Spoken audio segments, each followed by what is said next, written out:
예, 오늘은 출애굽기 16장 10절부터 18절까지의 말씀을 본문으로 주보에 나온 것처럼 만나를 만나다라는 제목으로 하나님의 말씀 증거하겠습니다. 만나를 만나다. 한번 따라 하실까요? 만나를 만나다.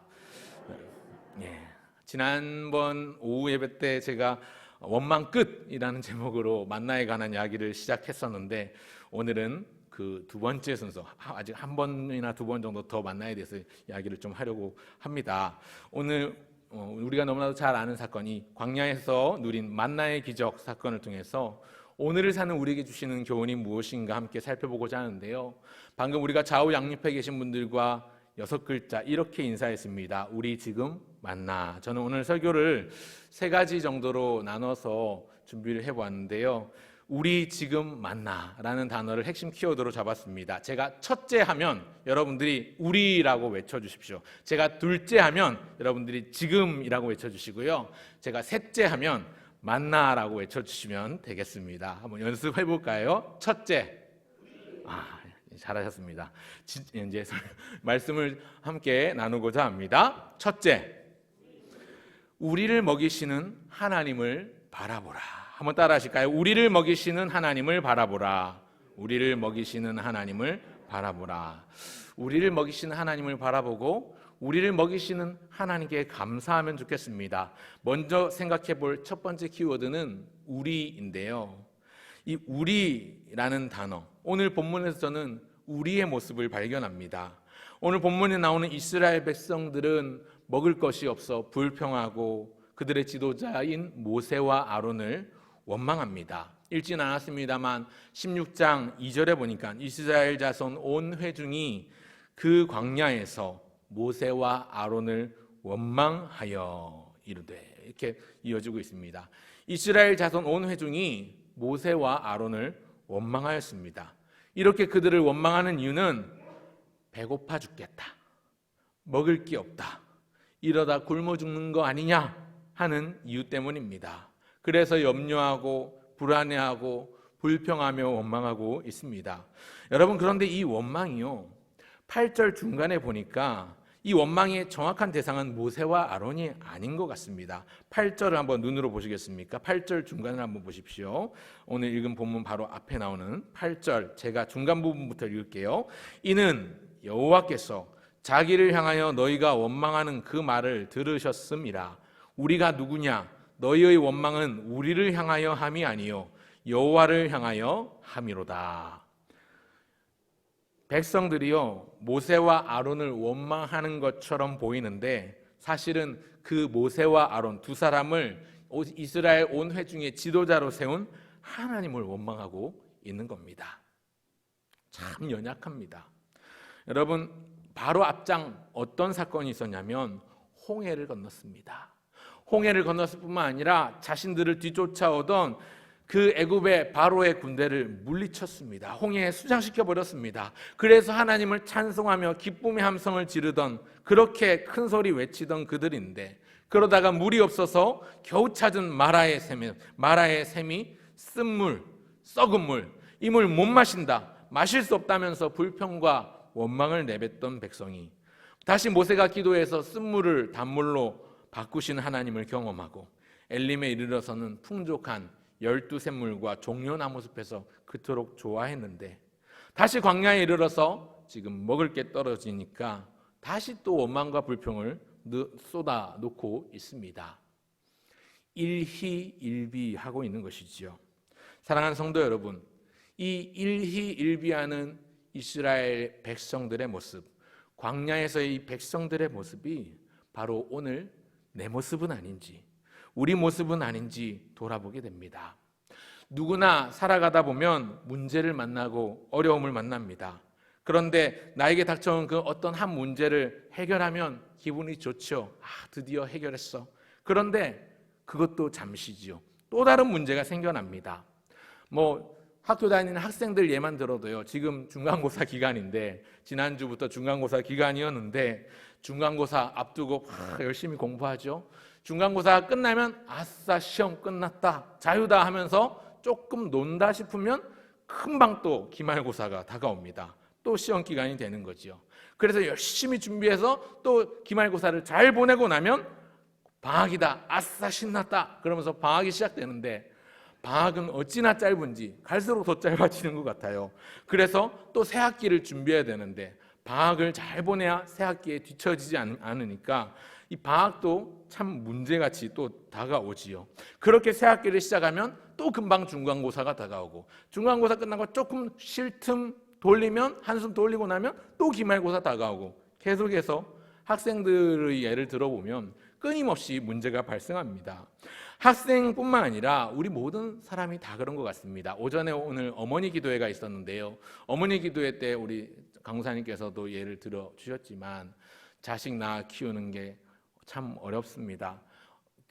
예쁜 아들, 딸 낳아서 아들, 딸 낳으면 기쁘지요? 그러나 그 기쁨도 잠시 얼마나 손이 많이 가고 얼마나 많이 신경이 쓰이고 얼마나 많이 어려워집니까? 이 아이를 잘 키우는 것. 그래서 아이가 걷기 시작하고 말하기 시작하고 나중에 학교에 들어갈 때 되면 또 많은 일들을 해야 돼요. 그죠? 학원도 보내야 되겠고, 공부하는 것도 봐줘야 되겠고, 또 좋은 친구, 나쁜 친구 사귀는지, 좋은 친구 사귀는지도 살펴봐야 되겠고, 그러다 그죠? 또 중학교 졸업하고 고등학교 졸업할 때 되면 무슨 문제가 있습니까?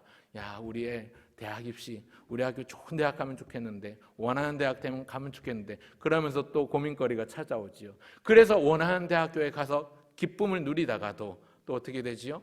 학교를 졸업하면 취업 전선에 뛰어들어야 되는데, 요새 청년구직이 그렇게 힘들다는데, 취직이 그렇게 어렵다는데 또 산 넘어 산의 문제를 계속 만납니다.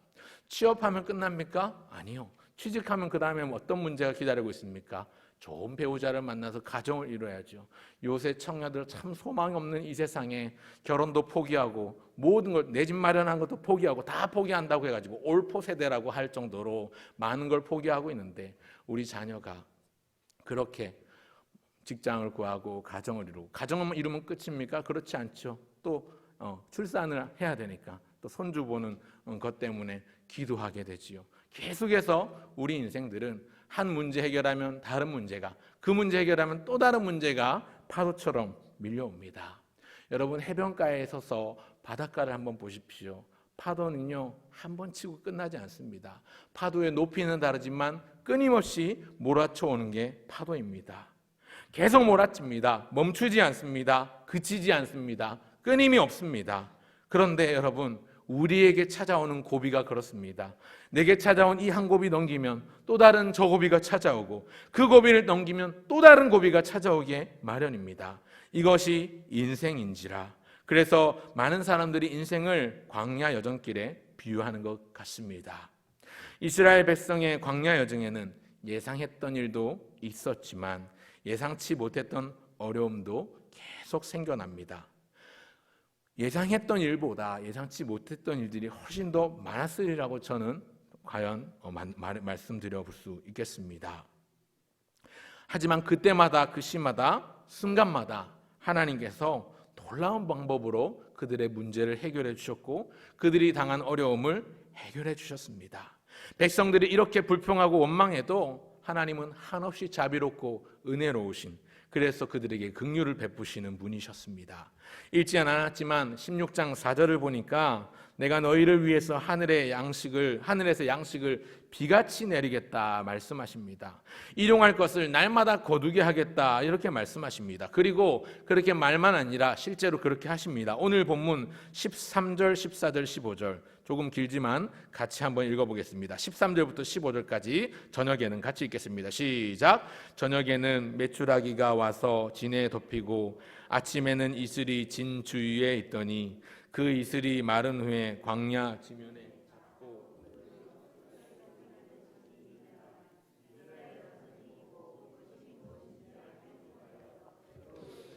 이것이 무엇이냐 하니 모세가 그들에게 이르되 이는 여호와께서 너희에게 주어 먹게 하신 양식이라.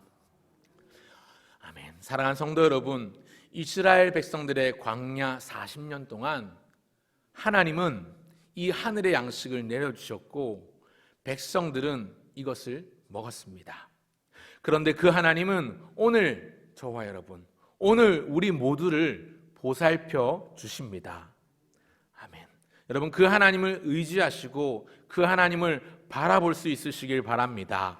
오늘 본문 10절에 보면요, 아론이 이스라엘 자손의 온 회중에게 말하면서 광야를 바라볼 때 하나님이 나타나요. 하나님의 영광이 나타나요. 구름 속에 그 하나님의 영광이 나타납니다. 백성들이 만나와 메추라기를 주시는 하나님을 볼 때에 하나님의 영광이 나타난 겁니다. 여러분, 오늘 우리가 하나님의 영광을 바라보는 것, 우리에게 먹여주시고 우리에게 입혀주시고 우리를 살려주시고 우리를 돌보아주시고 우리를 보살펴주시는 하나님을 경험하면 우리는 하나님의 영광을 보게 됩니다. 구름 속에 임재하시는 하나님의 영광을 그 이스라엘 백성들이 바라보았는데, 오늘 이 시대를 살아가는 우리 역시 하나님의 임재 안에서 머물면 하나님의 영광을 볼 것이며, 또한 우리를 보살펴 주시고 우리를 돌보아 주시는 그 은혜의 손길을 경험할 줄 믿습니다.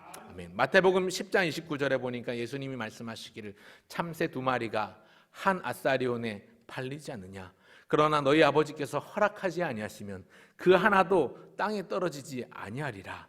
너희에게는 머리털까지 다 세신 바 되었나니 두려워하지 말라. 너희는 많은 참새보다 귀하니라. 여러분, 오늘도 우리를 붙잡아 주시는 그 하나님을 의지하시기 바랍니다. 지금도 내 손 붙들어 주시는 그 하나님을 바라보시길 바랍니다. 그래서 때마다 시마다 주시는 그 은혜를 누리는 첫째, 우리 모두가 되시기를 주님의 이름으로 축원합니다. 아멘. 지금 우리 만나의 첫째는 우리였습니다.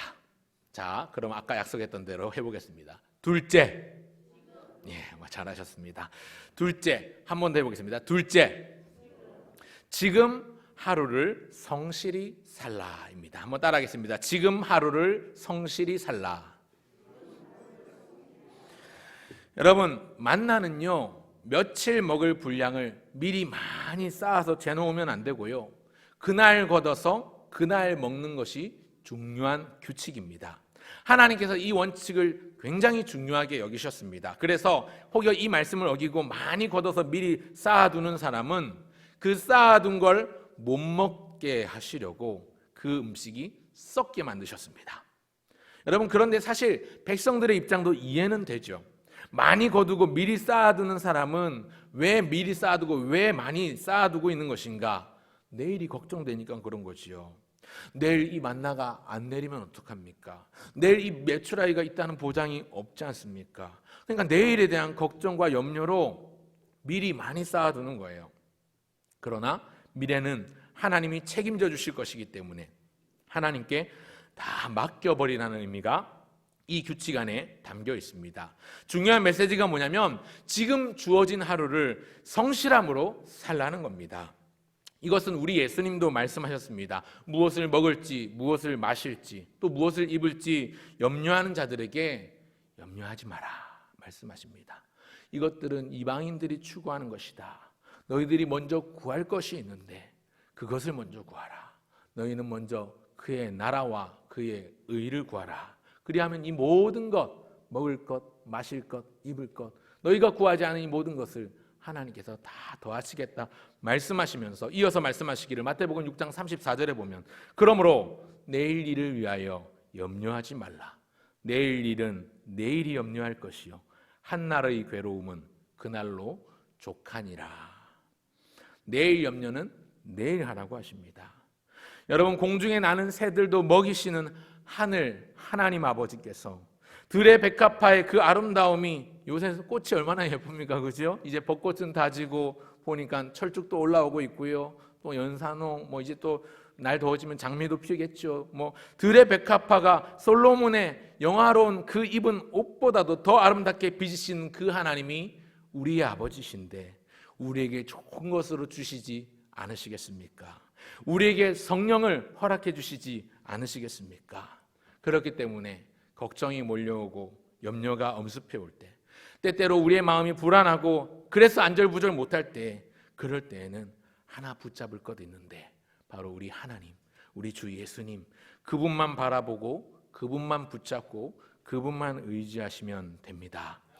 고린도전서 10장 13절에도 사도 바울이 말씀합니다. 사람이 감당할 시험 밖에는 너에게 당한 것이 없나니 오직 하나님은 미쁘사 너희가 감당하지 못할 시험 당함을 허락치 아니하시고 또 시험 당할 즈음에 또한 피할 길을 내사 너희로 능히 감당하게 하시느니라. 여러분, 여기 보면 시험 당할 즈음에 이 말은요, 때가 되면이라는 말이죠. 때가 되면 하나님이 피할 길 주신다. 때가 되면 하나님이 만나를 주신다. 때가 되면 하나님이 지혜도 주신다. 때가 되면 하나님이 감당할 힘도 주시고 능력도 주십니다. 아멘. 그래서 얼마든지 우리는 이길 수 있고 이기게 하십니다. 여러분, 미리 걱정하고 앞서 염려할 필요가 없습니다. 지금 나에게 주어진 이 지금에 충실하면, 지금에 성실하게 살아가면 하나님이 주시는 때를 따라 돕는 은혜가 있는 줄로 믿습니다. 아멘. 여러분, 예수님께서 친히 가르쳐 주신 기도가 주기도지요. 산상수훈, 산 위에서 가르쳐 주신 주옥과 같은 말씀으로 교훈하신 그 내용을 말씀하실 때 예수님께서 그러므로 너희는 이렇게 기도하라 말씀하시면서 친히 직접 가르쳐 주신 기도가 소위 주기도문입니다. 이 주기도의 내용이요, 마태복음 6장 9절부터 13절까지 나오는데요, 9, 10, 11, 12, 13 요 다섯 구절에 나오는 주기도의 내용 딱 정확하게 한 가운데 11절에는 어떤 내용이 나오냐면요, 오늘 우리에게 일용할 양식을 주시옵고가 나옵니다. 육의 양식을 구하라 하십니다. 예수님께서 제자들에게 너희는 이렇게 기도하라 하시면서 기도를 가르쳐 주시는데, 보이지 않는 것, 영원한 것, 뭔가 신령하고 영적인 것, 하늘의 것만 구하라고 하지 않으시고 육의 양식, 너희가 먹을 양식도 구하라고 가르쳐 주십니다. 여러분, 육의 양식도 필요하다는 거지요. 그런데 제가 주목하는 건 뭐냐면, 예수님이 가르쳐주신 이 주기도 한가운데 있는 이 일용할 양식을 구하라, 양식을 구하긴 구하는데 일용할 양식을 구하라는 겁니다. 여러분, 기왕이면 하루치가 아니라 한 달치, 아니 한 달치가 아니라 한 1년치, 아니 좀 넉넉하게 그냥 평생 두고두고 먹을 양식을 달라고 구하는 게 좋은데 왜 하필이면 예수님께서 기도를 가르쳐 주실 때 일용할 양식, 즉 하루 먹을 양식을 구하라고 하시는가? 여러분, 여기에도 그날 먹을 양식을 구하라, 바꿔 말하면 매일매일 먹을 양식을 간구하라는 의미가 담겨 있습니다. 여러분, 만약에 주님께 우리가 1년치 양식을 구했을 때 1년치 양식을 바로 하루 만에 딱 주셨어요. 그럼 이 사람은 1년 동안 절대로 다시 그 기도하지 않겠죠. 1년 후에 양식이 다 떨어지면 하나님 1년치 더 주세요, 1+1, 그렇게 기도하겠죠. 조금 더 생각해 볼까요? 여러분, 만약에 어떤 사람에게 평생 먹을 양식을 구했는데 이 사람에게 평생 먹을 양식을 주신다면 그 사람 하나님께 영적인 양식을 달라는 기도를 할까요? 안 할까요? 안 하겠죠. 여러분, 많이 주시면 많이 주시는 만큼 그만큼 기도하지 않을 것입니다. 오늘 여러분 가운데 혹시 여러분 오랫동안 기도하시는데 응답이 없는 분, 기도하는데 응답이 오랫동안 없어서 그래서 점점점 지쳐가시는 분들에게 혹여 답이 되면 좋겠습니다. 여러분, 왜 간절하게 기도하는데 빨리 응답을 안 해주실까요? 왜 하나님은 다른 사람 기도는 바로바로 제때제때 응답해 주시면서 내 기도는 안 들어주시는 걸까요? 그런 고민 해보신 적 없으십니까? 여러분, 하나님은요 나와 더 깊이 교제하고 싶으십니다. 그래서 내가 더 자주, 더 많이, 더 깊이, 더 오래 기도하게 하시려는 거죠. 사랑하는 성도 여러분, 우리 예수님께서 하루 먹을 양식, 이 일용할 양식을 주시옵고라고 구하라고 기도를 가르쳐 주시는 것은 조금 우리가 해석을 하자면 매일 기도하라는 거지요. 매일매일 그날 양식을 달라고 매일매일 기도하라는 겁니다. 그때그때 하나님의 은혜를 구하고 매일매일 하나님과 교제하며 친밀해지라는 뜻이 여기 담겨 있습니다. 여러분, 하늘의 양식인 이 만나는요 그날 거두어서 그날 바로 먹어야 합니다. 그렇지 않으면 썩어버려요. 뭐 나중에 한 번 더 다루겠지만 안식일 전에는 2배가 내리고 2배로 거두게 하십니다. 안식일에 대한 이야기를 좀 더 나중에 할 건데요, 그건 다음에 하고요. 중요한 것은 여러분, 하나님께서 내리시는 양식은 그날 거두어서 그날 바로 먹는다는 것인데, 오늘 우리도 시시각각으로 주시는 은혜가 있습니다. 그 은혜를 붙잡고 살아야 하는 것이지요. 새 포도주는 새 부대에 담아야 가죽 부대가 터지지 않습니다. 포도주도 상하지 않습니다. 우리에게 때마다 시마다 나에게 주시는 은혜가 있습니다. 때마다 시마다 나에게 주시는 말씀이 있습니다. 그 말씀이 나에게 다가올 때에 그 말씀을 마음판에 잘 새기시기 바랍니다. 혹여 여러분 어려움 가운데 계십니까? 고통 중에 있는 분이 계십니까? 환난을 만나셨습니까?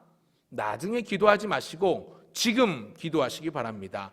나중에 할 게 아니라 바로 지금이 하나님을 찾고 주의 은혜를, 주의 긍휼을 구한 때일 줄 알고 지금 기도하셔야 합니다. 또 지금 기도하면 됩니다. 바로 지금 기도하며 하루를 성실함으로 사는 것이 우리 주님께서 만나를 내려주신 중요한 교훈 중 한 가지라는 사실 기억하셨으면 좋겠습니다. 첫째가 우리의 연약함을 아시는 하나님, 우리를 먹이시는 하나님을 바라보자 하는 것이었고, 그렇다면 그 둘째가 무엇이냐면 지금 우리가 지금을 믿음으로 살아야 하는데 지금 우리에게 주어진 하루를 성실함으로 살아야 되겠습니다. 지금 기도하며 성실함으로 지금 하루를 살아가는 저와 여러분 모두가 되시기를 주의 이름으로 축원합니다. 아멘. 그런가 하면 마지막 셋째지요. 우리 지금 만나의 셋째입니다. 셋째. 네, 잘하셨습니다. 셋째 만나입니다. 셋째. 만나를 날마다 거두어 먹으라. 한번 따라 하실까요? 만나를 날마다 거두어 먹으라. 만나를 날마다 거두어 먹으라. 여러분 오늘 본문에서 중요한 오늘 설교 제목에 두 번이나 반복되고 있는 단어가 만나입니다. 만나를 만나다라고 이렇게 지었는데 만나가 중요하니까 만나를 두 번이나 넣어놨습니다. 이게 무엇인가? 여러분 만나라는 단어 자체가 이게 무엇인가? 라는 뜻입니다. 15절을 다시 보실까요? 이스라엘 자손이 보고 그것이 무엇인지 알지 못하여 서로 이르되 이것이 무엇이냐 하니 모세가 그들에게 이르되 이는 여호와께서 너희에게 주어 먹게 하신 양식이라. 여기 중간에 보면 이것이 무엇이냐 하는 게 이게 만나라는 히브리어입니다. 무엇이냐? 무엇이라는 단어인데요. 이게 의문 대명사라고 해서 무엇? 이렇게 되는 겁니다. 그러니까 만나를 보고 이게 도대체 뭐지? 생각을 하는 거예요. 그래서 붙여진 이름이 만나입니다. 이스라엘 백성들이 걸었던 그 광야 여정길 40년 동안 백성들이 매일 아침마다 먹은 음식입니다. 만나. 이 만나는 작은 진주알처럼 생겼고요. 성경의 표현을 인용하자면 후반부에 나오는데요. 그 흰색을 띤 꿀 섞은 과자와도 같았다 이렇게 표현하고 있습니다. 이 만나를 시편 105편 40절에는 하늘의 양식이라고 노래하고 있고요. 또 시편 78편 25절에서는 이것이 힘센 자의 떡이라고 노래합니다. 힘센 자가 주신 떡이라고 노래합니다. 즉 하나님께서 주신 떡이라는 것이지요. 신약 성경의 사도 바울은 고린도전서 10장 3절에서 이 만나를 두고 신령한 음식이라고 표현했습니다. 거칠고 힘든 40년 험난한 광야 여정길에 하나님께서 끊어짐 없이 공급하신 음식이 바로 만나였습니다. 여러분 매일매일 그들에게 이 특별한 양식을 내려주신 것, 이 하늘의 양식을 내려주신 것은 매일매일 그들이 하나님을 기억하도록 매일매일 그 땅에 떨어진 만나를 주우며 수고하며 일하게 먹게 하시고자 하는 하나님의 특별한 배려입니다. 오늘 우리에게도 이 하늘의 양식이 있는데 바로 하나님의 말씀입니다.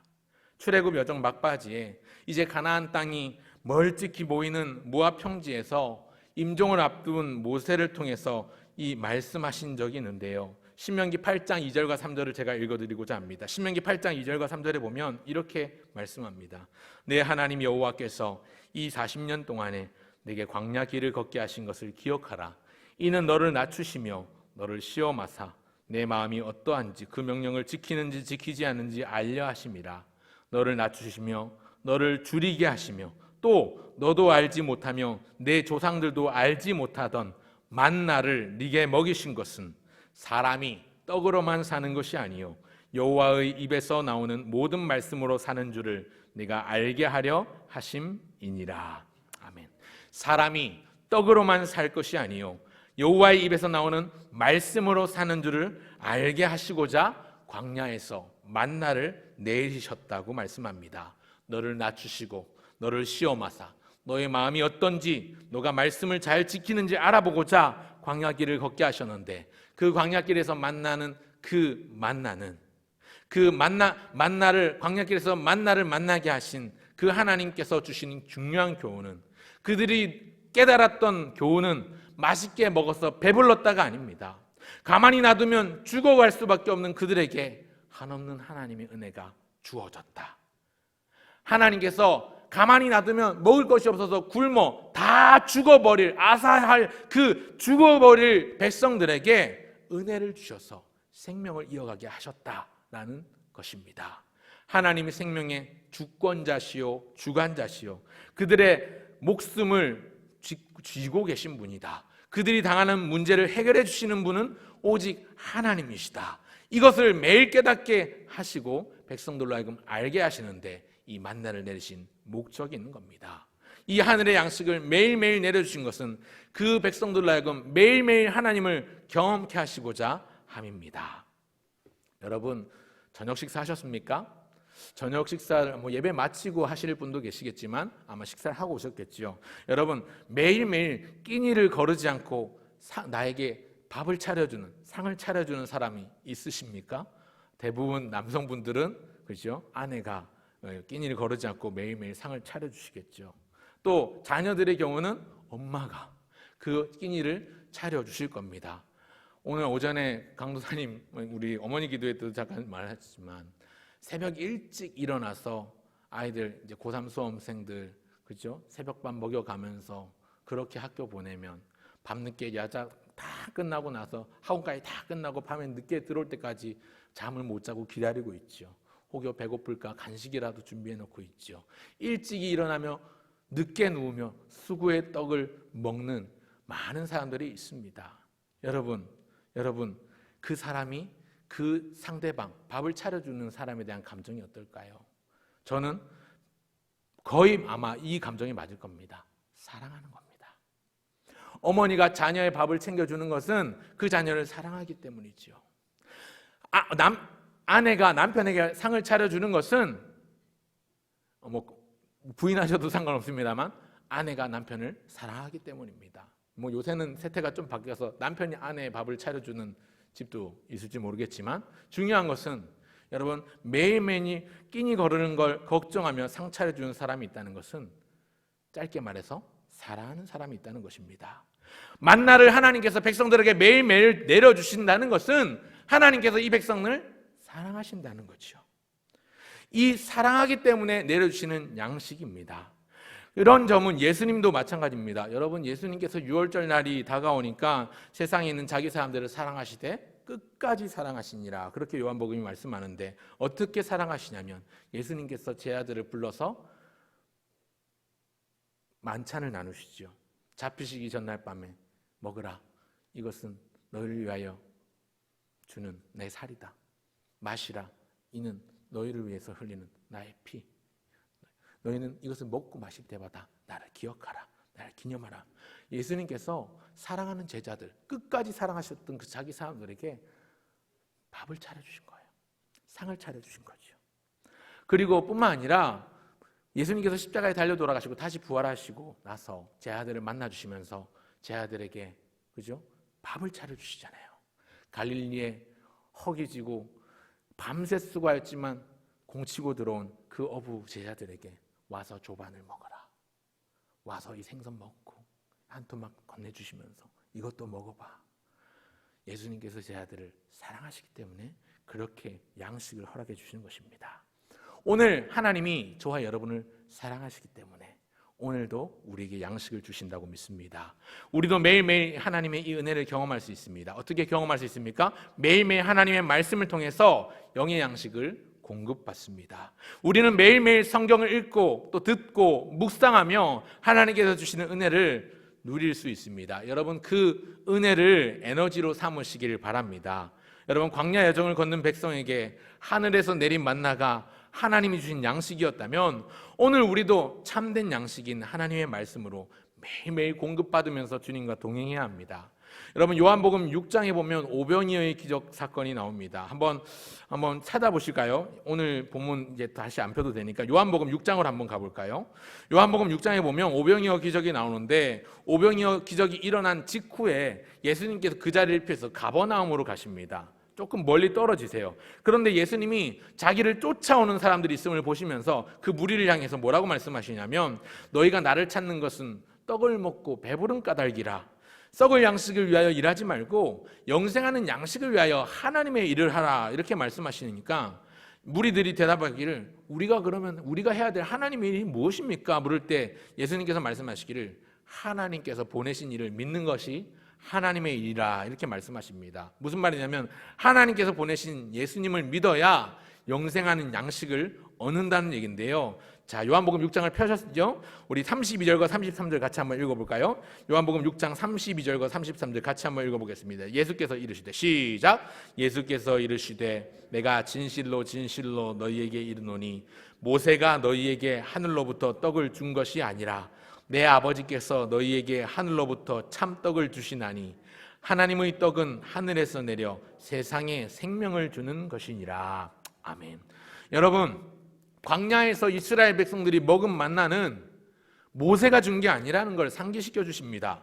하나님 아버지께서 그들에게 내리신 거라는 거지요. 겉으로 보기에는 오늘 출애굽기 본문을 볼 때는 모세가 기도해서 모세가 위대해서 모세가 불쌍해서 그 만나를 허락해 준 것 같지만 모세 때문에 그 만나가 주어진 것 같지만 모세를 세우신 하나님께서 자기 백성에게 친히 내려주셨습니다. 그들이 먹을 게 없어 죽을 상황이 되었는데 그 먹을 게 없어 죽을 상황 앞에서 하나님이 그 죽음의 문제를 해결해 주셨습니다. 오늘 방금 전에 읽은 이 요한복음 6장 또 48절부터 51절까지 한번 읽어보겠습니다. 요한복음 6장 48절부터 51절까지 다 같이 읽겠습니다. 시작. 내가 곧 생명의 떡이니라. 너희 조상들은 광야에서 만나를 먹었어도 죽었거니와 이는 하늘에서 내려오는 떡이니 사람으로 하여금 먹고 죽지 아니하게 하는 것이니라. 나는 하늘에서 내려온 살아있는 떡이니 사람이 이 떡을 먹으면 영생하리라. 내가 줄 떡은 곧 세상의 생명을 위한 내 살이니라 하시니라. 아멘. 여러분 이스라엘 백성들이 먹지 못해 죽을 위기에 놓였을 때 그들에게 하늘의 양식인 만나를 내려주셔서 죽음을 명쾌하시고 그들의 문제를 해결해 주신 하나님께서 신약시대 또 오늘 우리 시대에 우리의 죄 문제를 해결하지 못해서 우리 모두는 죽을 수밖에 없는데 우리의 그 죄 문제를 해결해 주시고자 하늘의 양식, 참된 음료요 참된 양식이신 예수님을 보내주셨습니다. 요한복음 6장에서 그 예수님께서 말씀하시는데요. 자, 한 번 더 한 부분 보겠습니다. 53절부터 58절까지 이번엔 좀 기니까 교독하면 좋겠습니다.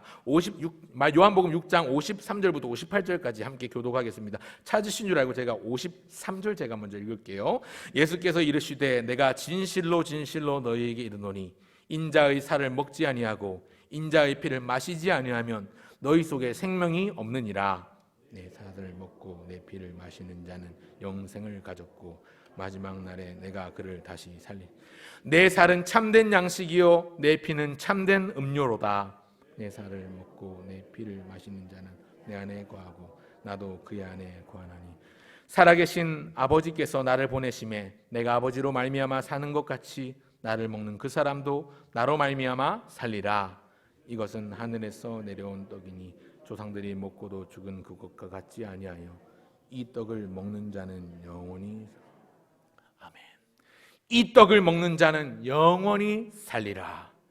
예수님 자신이 내가 생명의 떡이다 말씀하시면서 너희는 내 살과 피를 먹으라 하십니다. 생명의 떡이신 예수님을 기억하고 그분을 믿음으로 그분의 쏟으신 피의 잔, 그분이 찢으신 그 살과 같은 떡을 우리는 맛보면서 성찬식을 거행하지요.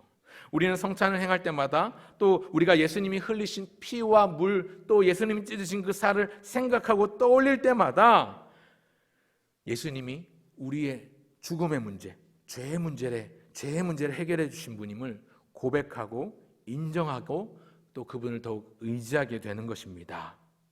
여러분 그렇기 때문에 성찬 때만 아니라 성찬 때는 물론이고 성찬 때만 아니라 오늘 우리에게 허락해 주신 생명의 양식인 이 하나님의 말씀과 예수님, 그분의 십자가 복음 속에 담긴 이 성경 말씀을 지금 또 날마다 붙잡고 씨름하면서 하나님의 은혜에 감사하면 좋겠습니다. 그리고 그 말씀에 순종하면서 주님을 날마다 만나고 동행하면 좋겠습니다. 세 가지 말씀드렸습니다. 우리 지금 만나. 우리 무엇입니까? 우리 뭐죠? 우리를 먹이시는 하나님. 우리를 먹이시는 하나님. 자, 두 번째가 뭐였죠? 지금 나와 함께 하시는 하나님. 지금 하루를 믿음으로 살아야 합니다. 모든 걱정, 염려, 근심 그것에만 집중하면 주님이 보이지 않아요. 그러나 주님께만 집중하면 염려가 사라집니다. 아니, 염려는 그대로 있는데 염려가 눈에 보이지 않는 것이지요. 양궁 금메달리스트 안산 선수의 인터뷰하는 장면을 본 적이 있는데 굉장히 인상 깊었던 게 뭐냐면 기자가 질문하기를 그 조그만 멀리 있는 그 관역 한가운데를 어떻게 그렇게 잘 맞추셔요? 잘 맞추십니까? 물었더니 그 양궁 선수가 안산 선수가 말하기를 작다고요? 아니요. 다시 뭐라고요? 작다고요? 아니요. 작지 않아요. 왜냐하면 계속 집중해서 보면 그 관역이요 축구공만하게 농구공만하게 보인답니다. 그러니까 활시를 당길 때 여러분 축구공 앞에 두고 농구공 앞에 두고 쏘면 그 맞추기가 어렵습니까? 쉽습니까? 쉽잖아요. 거기만 집중해서 보면 그 관역이 크게 보인다는 거예요. 다른 게 눈에 안 들어오는 거죠. 염려도 그와 같습니다. 걱정도 그와 같습니다. 우리 안에 문제가 있고 우리 앞에 어려움이 닥쳐와도 여러분 거기에 집중하면 그게 커 보이지만 염려가 있고 걱정이 있고 어려움이 내 주변을 감싸고 있어도 우리가 주님만 바라보면 염려는 내 눈 안에 들어오지 않습니다. 우리가 주님만 의지하면 세상과 나는 간 곳 없이 구속한 주만 보이는 것입니다. 말씀을 맺겠습니다. 우리 지금 만납시다. 하나님을 만나고 주의 말씀을 통해서 예수님을 만나고 또 성령께서 우리의 마음을 조명하셔서 날마다 우리와 동행하시는 그 주님의 손길을 만나시는 저와 여러분 모두가 되시기를, 그래서 날마다 감사와 기쁨으로 순종하며 나가는 우리 모두가 되시기를 주님의 이름으로 축원합니다. 아멘. 기도하겠습니다. 이김과 부활이며 참된 음료요 양식이 되신 주 예수 그리스도의 은혜와 하나님의 다함없는 사랑과 성령의 교통하심이 너희 무리와 함께 있을지어다. 아멘.